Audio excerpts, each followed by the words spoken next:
we're driving right now is a 1934 V16 Victoria-styled convertible coupe. It's an absolute monster of a car. It was the largest automobile ever produced at the time it was made. And it's 9 foot 2 inches from the horn button to the end of the front bumper. It's just a magnificent car. The proportions are beautiful.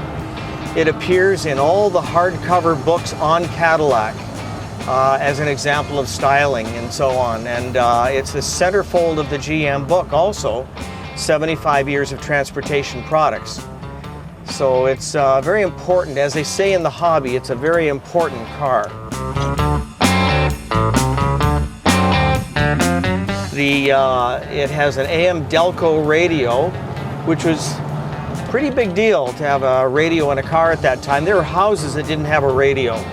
It has ride control. Ride control is where there's a knob, a shifter, on the lower left side of the steering column, and you can actually adjust the ride in 5 different positions, from firm ride to soft ride, with just a sweep of a lever, which is connected to all four of the adjustable shock absorbers.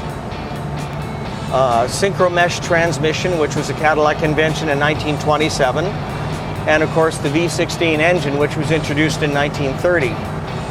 Well, they were 452 cubic inch. They put out approximately 140 horsepower. It wasn't huge horsepower at the time. It increased as the years went on, but it was very high in torque. Very, very strong engine. It's absolutely spectacular. It's very smooth ride, very luxurious. The last time I had it out was 6 months ago, and it just rides beautifully. These cars have power brakes too, by the way. I don't know if I told you that. They have a vacuum booster that draws vacuum off the engine, just like the modern cars today. You'll see in the outside that the car has blisters on the side of the hood and the side of the fenders. That gives the impression of fleeting speed as you're going down the road. And the spoke wheels are now becoming out of fashion. So they're in there, but they're covered over with those big chrome flipper discs, which became a hot rod favorite later on.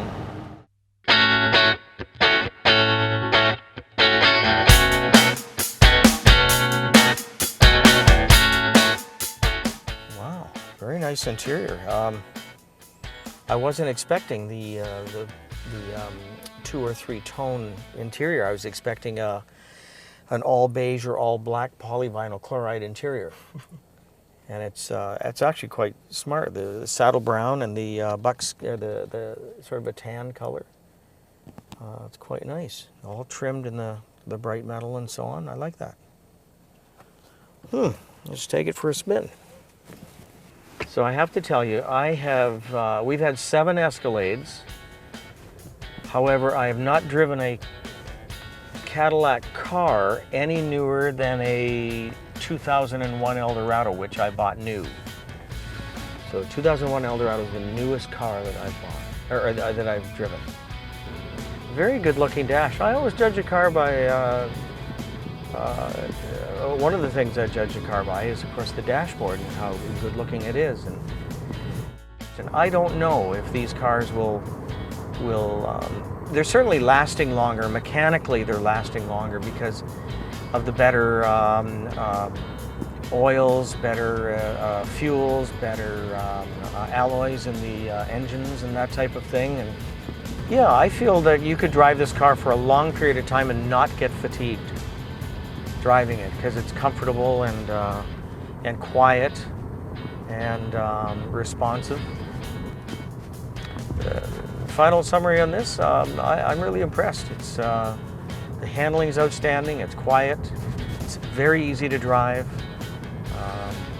Like I said, you would not, I don't think you get tired driving this car. You could drive it a long distance.